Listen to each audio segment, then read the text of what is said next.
Hello everyone, welcome back to Tutomania. Are you tired of old Snapchat streak emoji and want to look at more better? I've got you covered. In this video, I'm going to show you how you can change Snapchat streak emoji easily. So let's get started. First of all, go to your Snapchat. Now go to chats, then profile. Now go to settings,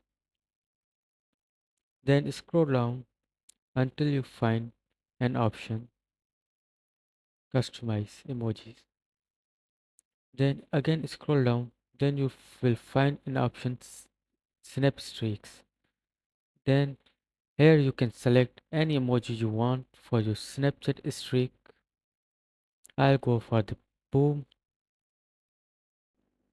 Here you can also change different types of emojis like BFF, best friend, AI. I'll change AI to this thinking emoji.